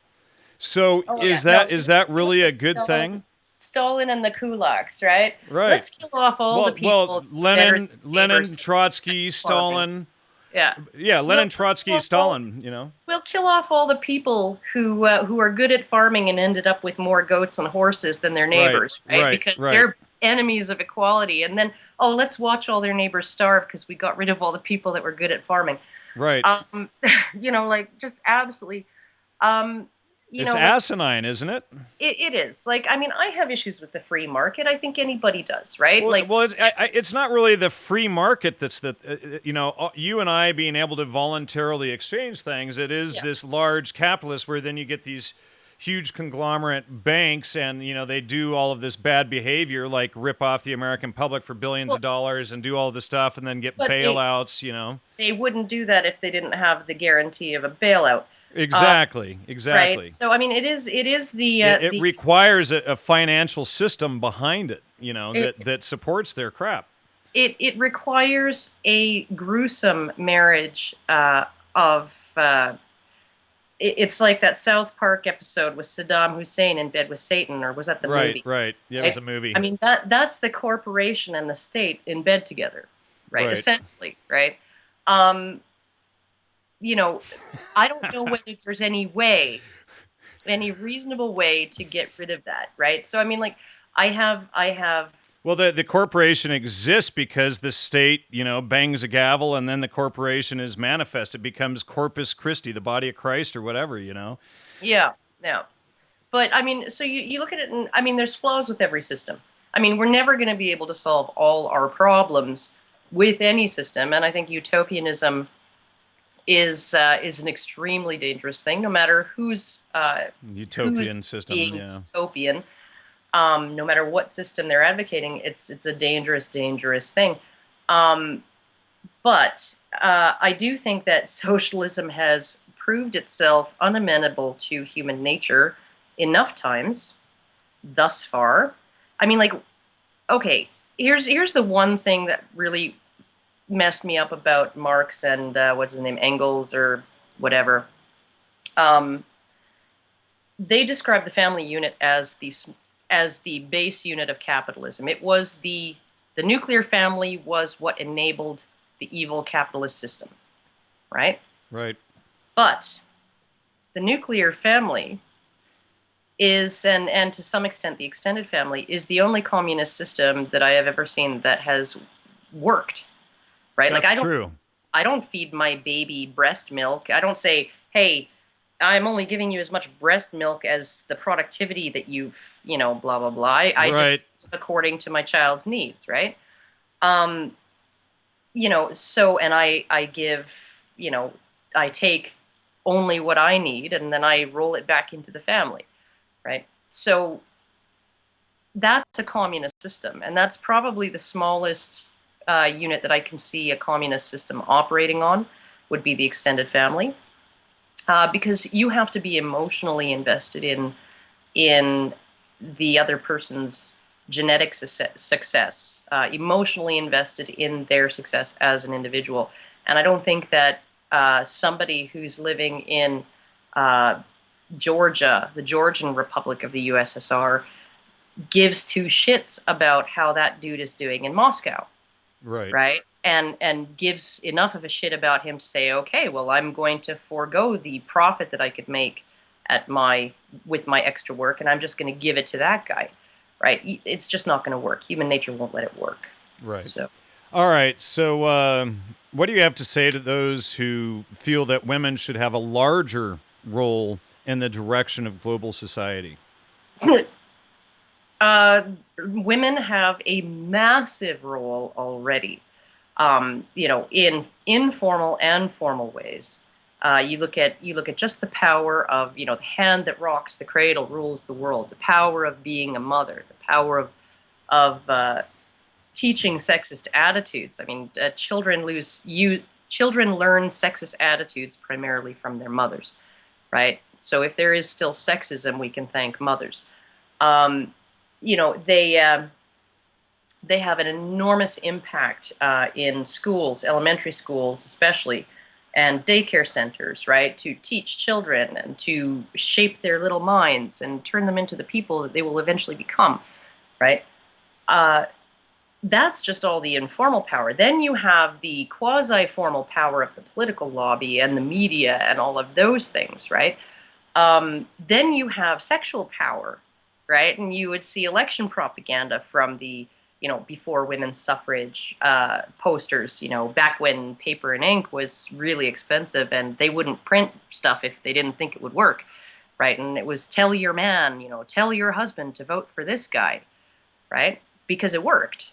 Women could convince their husbands to vote a certain way, and it was actually expected of their husbands to vote in the interests of their entire family, right? So you look at that amount of power, moral, social, emotional, sexual power that women have, right? Plus they have equal voting rights, and plus they have equal opportunity economically. And then these people go and sell that they need additional rights on top of all of the rights that they have, and already men are gaining fewer and fewer and fewer rights, and of course the feminists are going to be like, "Ray, that's so wonderful." Oh, now, yeah. Let's switch gears here. And last week, Vice magazine, which is an online, and the word Vice means like the worst, degraded part of, living and things that you can do. But they published this YouTube video of this 22-year-old feminist saying that 90% of the men should be eliminated.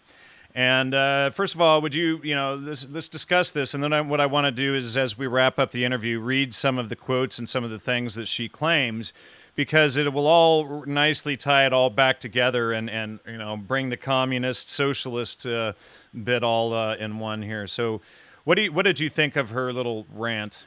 Oh, well, I've known her for quite a while. I've actually had conversations with her. I think the first time that she contacted me was after she put up a blog post, I think, about International Castration Day. Wow! So she's actually recommending violence against. She says that that's now it's not part of her plan now. Now she sees that it's wrong and violent. But she had posted a blog post basically saying that at age 13, on Father's Day, in place of Father's Day, boys should be rounded up and be castrated. That their sperm should be harvested first, and then they should be castrated. I think it was age 13. Yeah. And she claims to be a criminologist as well, while she is calling for the state and for all of these people who put on costumes to then go commit crimes of violence against other people against their will.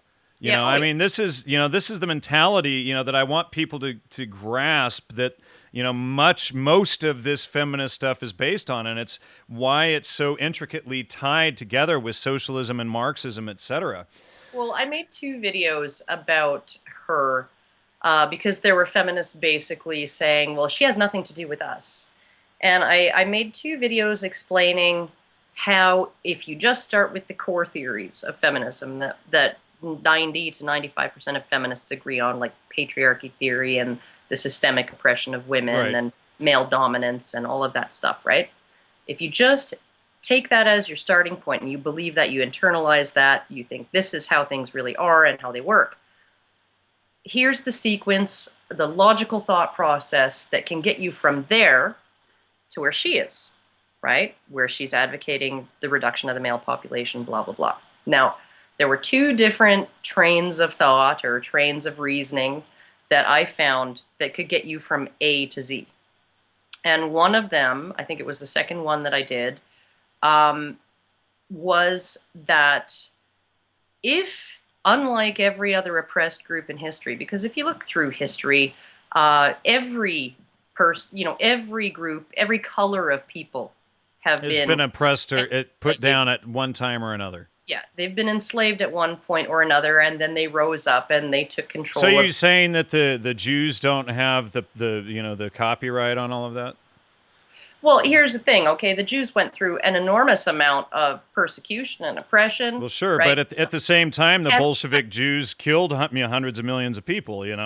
But then you look now and you think, and now they're like, they dominate the entertainment industry, they dominate the news Palestine, media, they dominate the movie industry, they dominate all of this stuff, right? Now, how is it that a group that was so persecuted could be so successful, right?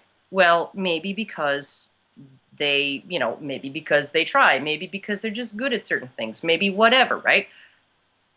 If women have never, up until 100 years ago, been able to get out from under men's boot heels, right? And this is really what patriarchy theory posits, is that women have been oppressed all throughout history, that they have been relegated to a slave class, a class of second-class citizens rather than different citizens, right?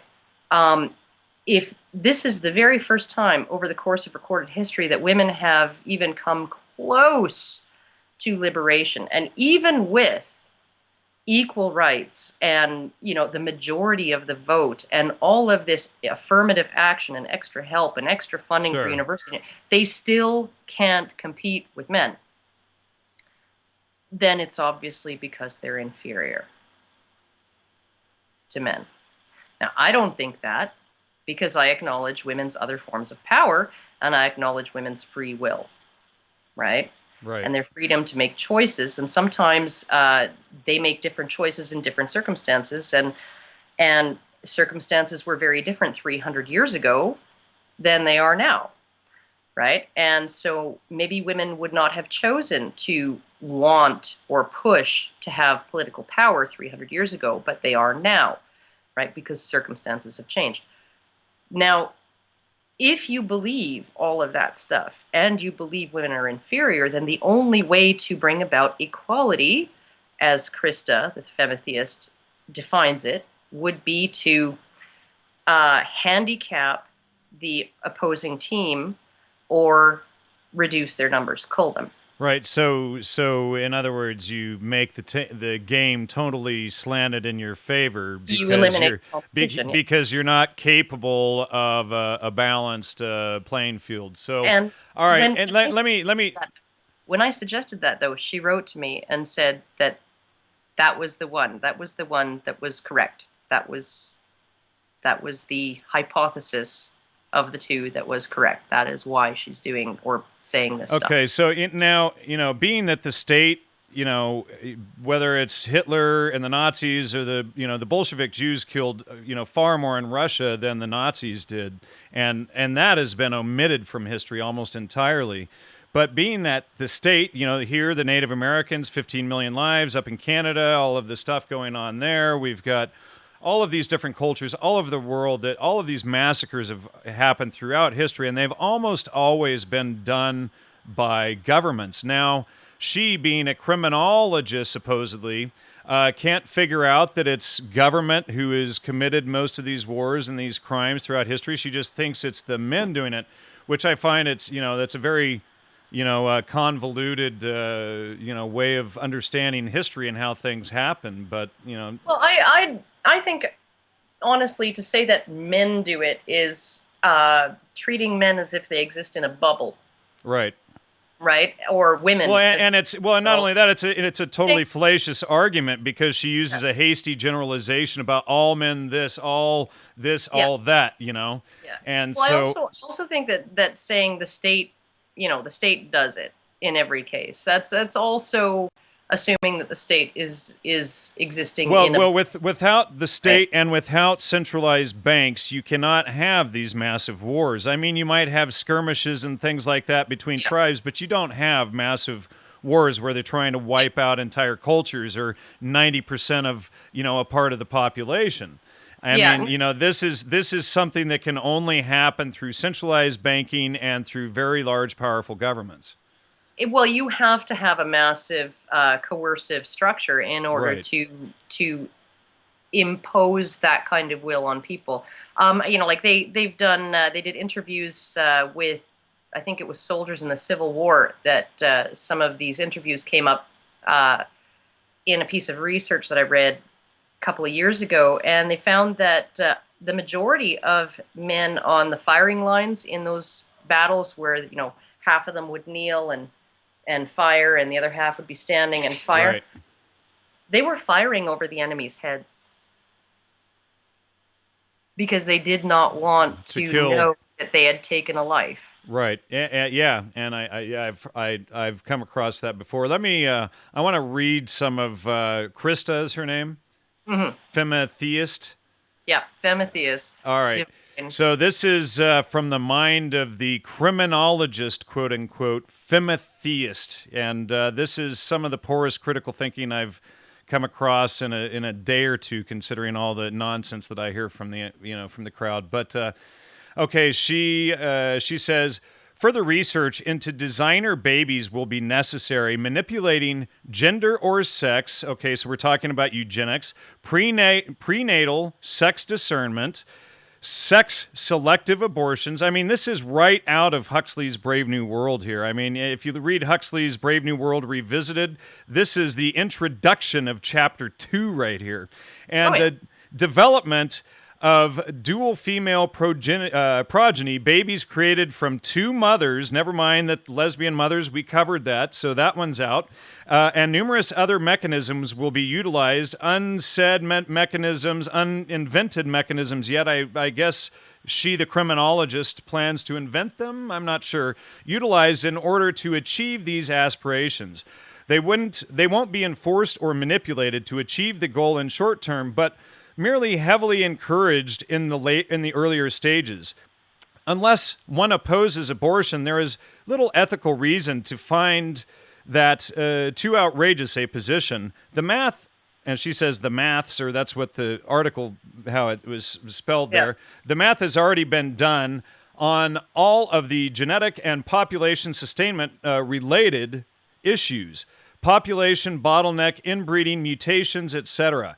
And she's admitting, okay, so all of the research is already out there to wipe out most of society, and that's an interesting statement in of itself. While she's supposed to be a criminologist, recommending all of this criminality and anti-freedom and imposing her will against all of these people. And so everything works out in favor of my ideas, she says, never mind, a little mental instability there.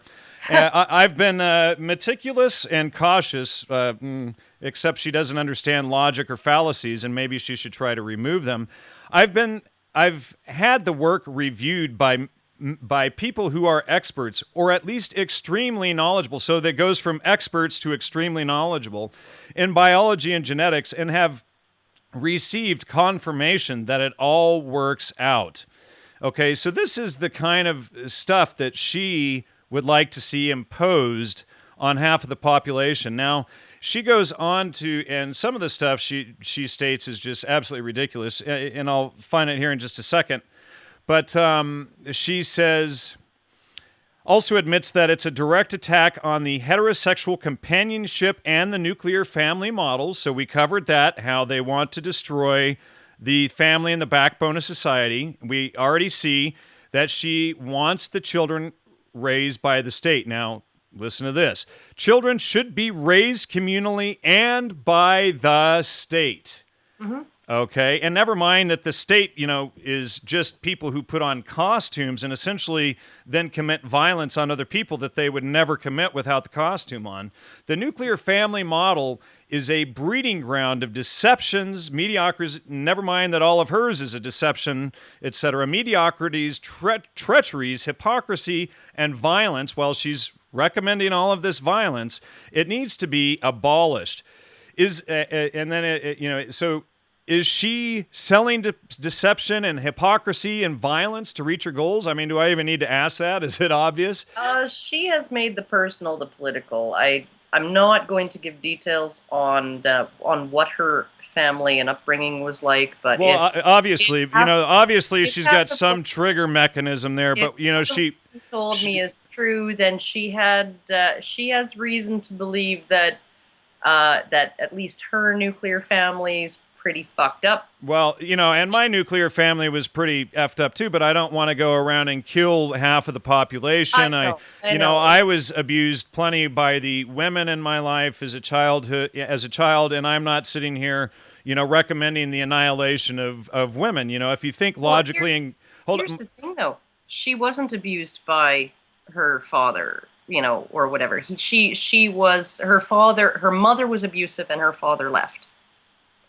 Ah, well, okay, so that makes... Her mother died and her abusive grandmother raised her. This is what she told me. And she complains about bigotry, okay, and then, she claims that the state is going to fix all of this bigotry while she is promoting bigotry against half of the population. I mean, you could not get into a bigger quagmire of critical thinking.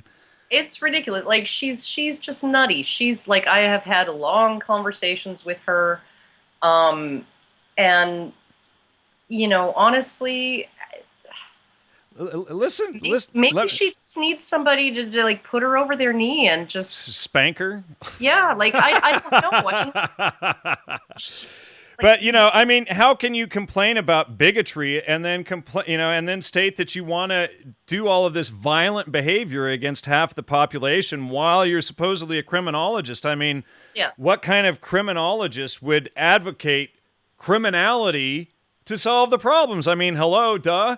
And then she continues, if children are made wards of the state with assigned caretakers, not only will it be easier to undo the constraints of bigotry. Hello? Anybody home? Knock, knock. Krista, anybody there?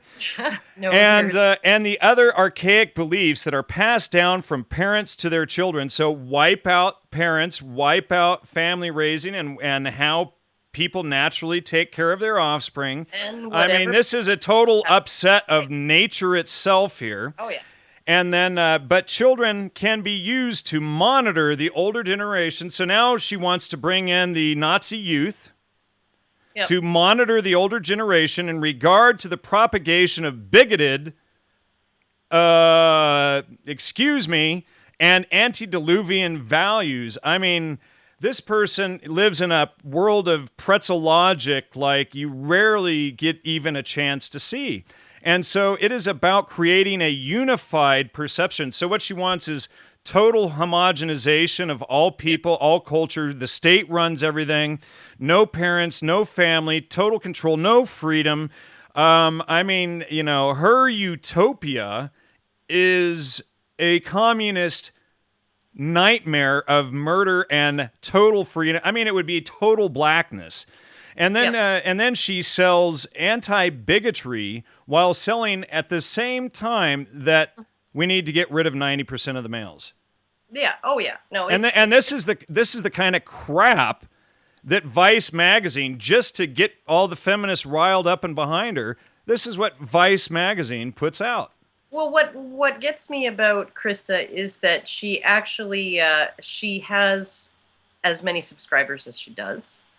Many of them are very supportive, and part of it is because she comes across as very sweet. She really does. You probably, I would bet that if she wasn't an attractive 22-year-old female, she would probably have a tenth of that. Well, I mean, yeah. Well, I mean, I called her like Miss Genocidal Arkansas, right? Because she's like a beauty pageant Yeah, I mean, yeah, yeah. and That well said. so she's definitely got a lot of not just sex appeal, but she's got innocence appeal. Right, She really does seem like a little fluffy bunny, right? Like she's right. just cuddly and sweet. And there's more though from her. Mm, So let me just read a couple of more of these quotes from her, and then I'll let you go, and then we'll wrap this up. But she says today that is not common or normalized, but as time passes, more women are interested in other women or are willing to indulge and experiment. So never mind the chemicals in the water and all of this stuff that we've seen is definitely masculinizing males and feminizing males and masculinizing females. And I covered this in my show with Curtis Duncan a couple of years ago after you were on, and he's been trying to expose that. Never mind all these chemicals in the environment that are actually, affecting a lot of that. Let's ignore the environment and these environmental variables, and let's just promote. We need more lesbians, okay? So, and then she says, regarding if men have any value beyond breeding, she says, if technology is not advanced to a point where labor can be done without men, the few men that are necessary for said labor will be allowed to work on the outside of the reservations. That's where we kept to complete whatever tasks necessary. So she wants everybody locked up in reservations. She's going to force the other half of the population that she doesn't want to kill off onto reservations. Okay. If they wish, she claims, so this half, if they wish, they can go onto the other reservations while the other half are rounded up at 13 and castrated. And then, so this is directly out of Brave New World. And then she says, not as slaves, however, this is possible, because you would have no form of any concept of freedom at this point. Simply as workers performing a duty in the same way workers do today, only without the need for monetary reimbursement. Okay, so, get rid of any sort of freedom, any sort of trade, whatever, as they would have no need for such a thing. This would be highly monitored and regulated by whom, I guess, in her socialist utopia, where it's all of the women work for the government and all of the men have been killed and there's nothing there to prop up the state. Anyway, I'll let you run with that. I just, honestly, I know that she believes she's thought all this through. Okay. I know that that she gets a lot of people who say, even if they don't support her, they say, well, but she's just so nice. And she really is. Really, nice. She's very polite. She's very polite. But how is, as a male, Karen, when I saw her rant, I was extremely upset and hurt by it. But if I don't see her as nice, snuggly, cunny bunny. She is a threat not only to humanity itself, but to freedom, to any sort of rights or anything. I mean, this is completely delusional, batshit crazy nonsense. It is. It's totally crazy. One of the things that I find most interesting about her is how she can elicit the sympathy of people. I know she staged her own death when she first got really severe fallout online. Wow! So we know that she's not. She staged her suicide, and there was an outpouring of sort of, oh well, she was just misguided, and she was just, and we shouldn't celebrate her death. And then there were a few people who were like, fuck that, I'm glad she's dead. And then those people were like, how can you say that a young woman is dead and she could have changed her ways and blah, blah, blah. Right? I mean, she lives on this attention. She really does. So she's she needs, what do they call that? Oh, geez, it just Therapy? no. Well, that's it's right when this is the second time during the show I go to say something and I can't think of it, but provisional self-esteem. There we go. Oh, she's very, very like she's extremely disturbed. She has some serious issues. So I think. because her mother was abusive and her dad left, she blames everything on her dad. I think so. Yeah, I think that's probably quite close to the mark. She got pregnant in high school, and the father of that child left as well, probably because Krista has all kinds of psychological Well, baggage. well, From other, in the hot crazy matrix, hmm, she's way up there on the yeah, yeah. crazy. You know, and like so many guys are sort of it's the eternal double bind or the conundrum, right? Like the hot Right. one, the crazy ones are the best in bed or something, right? Ugh. But you just can't live with them. Um, You don't and go like that cop says. You stay away from the hairdressers and the Tiffany's. she's really she's really a black hole emotionally. I think you no matter how much you throw in, it does not spit It even does one it spark nothing. of light out. So, Um, the issue then is she's got an extreme lack of critical thinking where just everything is based on fallacies that perpetuate but themselves in her own it's mind. all based on personal baggage, right? It's Right. all based on personal baggage and emotion, and so much of the feminist movement. And a lot of feminists say that she's not a feminist, and she herself says she's not a feminist, not the way that the mainstream of feminism is. But you look at it, so many of them took their personal baggage and just projected it out onto society. Erin Pizzey basically described it as, my dad was a shit, therefore all men are shit, Right. right? And And it's a fallacy. it is, It's the lesser to the greater. It's a hasty generalization. I mean, it's very poor critical thinking. I mean, she should at least, if she's going to study criminology, I think to be a criminologist, you would need a little bit of critical thinking to be able to understand the material. And if, critical thinking should be a prerequisite to that kind of study, not something that you it, take up after. it really depends on how well you do on open book tests and with rote memorization, right?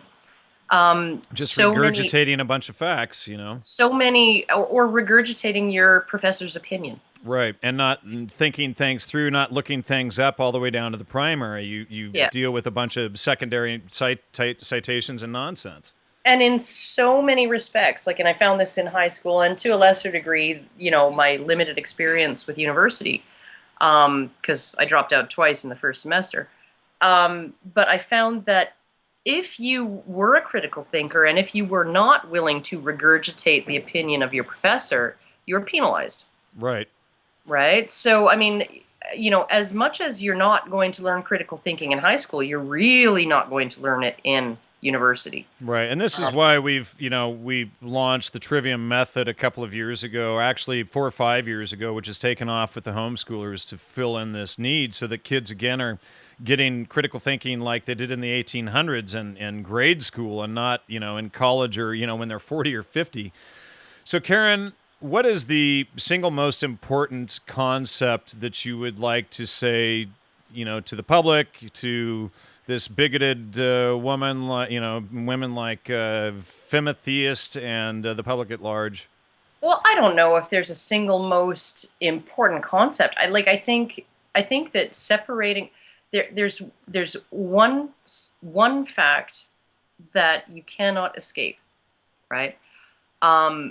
And that is that, and neuroscience has shown this, is that when you are using your logical capabilities, your emotional centers are inhibited. And when you are feeling things, your logic centers are inhibited. Very true. And you cannot come to a logical conclusion through emotion, not even through Ever. compassion, Ever. right? Right. Compassion is, I was actually listening to an interview on CBC Radio with somebody who was, I think he wrote a book called The Case Against Compassion. And he said, compassion leads us to make bad decisions, right? I would, because, and that's the thing is the big push these days in the media and in the education and everything is to focus on, emotions and emotional relativism instead of dealing with the facts. And if people learn critical thinking instead of, my feelings are hurt because you told the truth, people Oh would yeah, actually be able to operate on a much more yeah. mature No, level. you look at what you said, about socialism and materialism, like anti-capitalism and anti-materialism. Well, what is materialism? Materialism is dealing with the realm of is rather than the realm of ought. Right. Well, Idealism is the realm of ought. And you know what? Sometimes ought just isn't going to happen. right. It just can't. It can't, given human nature, given our circumstances, given the environment, given the fact that your house could be struck by lightning and it'll kill your dog, tomorrow afternoon. Like, that's the world of is. It's not the world of ought. And the world of ought cannot coincide with the world of is. It just can't. I mean, we can improve what is, right? Maybe based on what we feel ought to be, but you can't live in a world where everything's based on what ought to be. You have to deal with reality. Right. I agree. And reality means going out and seeing what it is and not living in a new age bubble or in a world that reality doesn't exist and you can't trust your own five senses to even look things up. It's crazy. Karen, what is your blog, your YouTube channel? You have a book coming on this, I've heard. Eventually, I've been meaning to sit down and write one. There's just so many interesting things to talk about online, though, that I just keep putting it off. Eventually, that will happen. I have a video YouTube channel called GirlWritesWhat. I have a blog on blogspot.com called Owning Your Shit. I'm active usually on Reddit, and if there's any place where men's issues or anti-feminism is being discussed, I can usually be found there eventually commenting on it. Yeah, and just recently, speaking of Vice, Vice did a sort of an expose video documentary and article on female MRAs. Myself What's and MRA? men's rights advocate or activist. And so that was actually a very fair-minded, very balanced compared to what is typical. I got to know the journalist involved quite well, and she seemed to really want to give us a fair shake, and that was really nice. Well, that's good to hear in Vice's favor because, wow, holy wow. Oh, well, somebody was just asking, because there was another thing on Vice about this Zoe Quinn sex scandal in the gaming industry, an article on that on Vice that was completely fact-free and very biased, posted on Vice, and someone was asking, so when did Vice start going downhill? And I said that was when Gavin McGuinness left. He was a co-founder and very, very politically incorrect and very, very brave about saying exactly what he thinks, whether he's right or wrong. And he left, and the whole thing went politically correct. It's just now it's a bastion of feminism and social justice warriorism and all kinds of horrible things like that. So. Karen, you're one of the most popular guests that we've had on. I hope to have you on again sometime in the not so distant future. That'd be cool. And I really appreciate, I'm sure, any man in the world who is willing to listen to you and hear you out and hear what you have to say will agree. And hopefully most of the women do too. And we need to stop fighting with each other and learn how to live, together and work together. In the world of is. In the world of is, right. So thank you for all you've done, and thank you for being one of the leaders in this fight against feminism. And, reading bigotry and hatred and vitriol from a criminologist who wants to commit crimes against most of or half of society just, makes me beyond ill. And as well, I'm a parent just as you are. So thank you again. All right. Thank you for having me.